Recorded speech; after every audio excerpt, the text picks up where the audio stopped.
Гледате вестите на Сител. Во студиото со вас, Маријан Ников. Добро утро, вести во 9. Расправата во Собранието по предлогот за изменување и дополнување на буџетот за 2025 година во второ читање почнува денеска на седницата на Комисијата за финансирање и буџет. 10 дена трае општиот претрес и амандманската расправа во Комисијата за финансирање и буџет. Според информациите објавени на собраниската страница за предлог буџетот се поднесени над 200 амандмани од овластени предлагачи. Со предлог ребалансот што го усвои владата, вкупните приходи се проектирани на ниво 362,4 милиарди денари, а капиталните расходи се планирани во висина од 47,5 милиарди денари. Проекцијата од БДП станува 3,7%, а инфлацијата се очекува понатаму да се стабилизира и е проектирана на ниво 2,8%.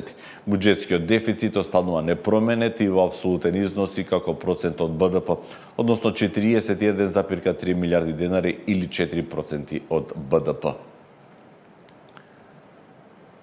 Председателот на владата на Македонија Христијан Мицковски денеска ќе присуствува на свечено отворање на најновата инвестиција на производствените капацитети на компанијата Реплик.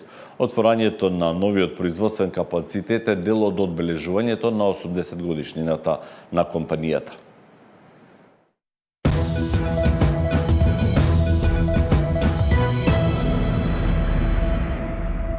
Изјавата на комесарката за проширување Марта Кос дека покрај другите обележја македонскиот идентитет се и тавче, гравче, пинџур и полните пиперки. Предизвика низа реакции и го одбележа лидерскиот состанок Европска унија Западен Балкан. Мицковски возрати дека македонски идентитет се и Гоце Делчев, Даме Груев, Јане Сандански.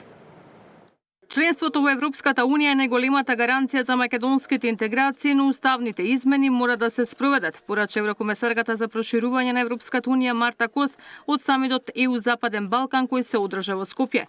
Споредувајќи го македонскиот идентитет со нашите манастири и специјалитети, вели дека не треба да биде предмет на политичко одлучување. Премиерот Мицковски пак и порача дека не прифаќа наметнување под маската на европскиот процес. Идентитетот, вели, не е само гастрономија и традиција, туку и историските личности и настани. Identity can never be, in my opinion, a question of political decisions. Identity is something we carry in our soul and in our hearts. Identity is how we feel about our own country. Identity is how we take care about our traditions, like monasteries here in North Macedonia, like Pogača, Tauče Gravče, Pinđur, ili polneti pipeti, ili punjene paprike, how we would say in Slovenia. It is how we look on the traditional dresses. It is what kind of relation we have to the elderly people in the country. It is what kind of relation we have to preserving our language. And this is somebody which nobody can take from Macedonians. За мене мојот идентитет не е само прекрасната македонска кујна, туку е и Гоце Делчев, и Шапкарев, и Миладиновци, и Линденското востание, и Дамјан Груев, и Јане Сандански, и така натаму, и така натаму. Не знам дали ќе го споделат истото мислење колегите од Исток, но тоа се луѓето кои што се дел од нашиот идентитет, македонски идентитет.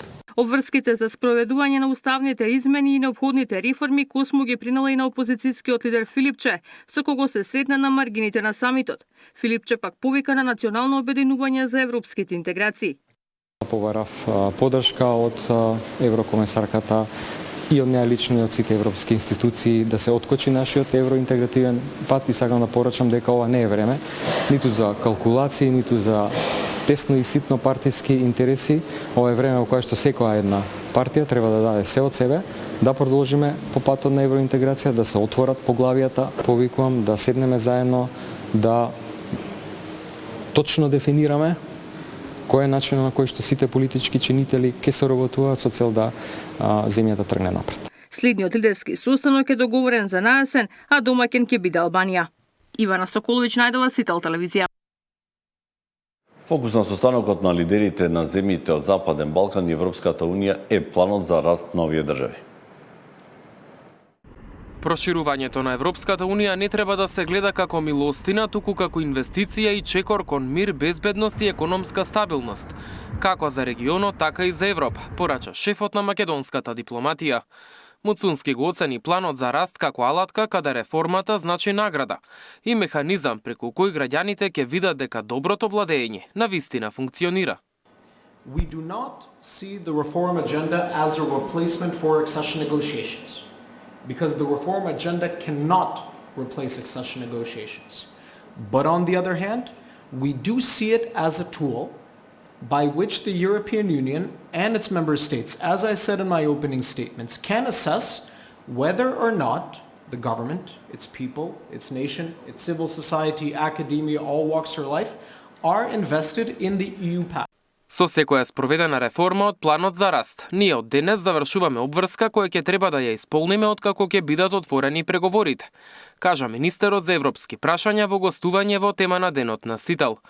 Според Муртазани, колку повеќе ние ја имплементираме реформската агенда, толку полесно ќе ги отвориме поглавијата во иднина. Планот за раст за земјите од Западен Балкан и реформската агенда, односно тие наши 136 чекори, се целосно хармонизирани со скрининг извештаите од процесот на скрининг и со сите делови организирани во кластерите и во поглавијата на преговорачката рамка. Фокусирањето на реформите сега, освен што носи пари, освен што го подобрува животот на граѓаните, освен што ни помага во подигнување на стандардите и усогласување со европските стандарди, ни помага да завршиме дел од работата дури сега, кога сме блокирани од страна на бугарите, и сето тоа ќе ни служи од како формално ќе ги отвориме преговорите. Планот за раст денеска го коментираше и премиерот Христијан Мицкоски. Тој нагласи дека со него Македонија ќе се трансформира. Ќе ги модернизираме јавните услуги, унапредиме образованието, ќе инвестираме во енергетска и дигитална инфраструктура. Ќе направиме татковината вистински европски дома, пред да стане формално дел од ЕУ. Но исто така сакам да бидам јасен дека нашите чекори по европскиот пат се со отворено срце и разум, со прифаќање на европските вредности. Еврокомесарката Кос кажа дека дури 75% од реформите кои биле побарани од земјите од Западен Балкан се завршени, а Македонија прва од регионот ги доби средствата од предфинансирањето. Мартин Арсов, Сител телевизија.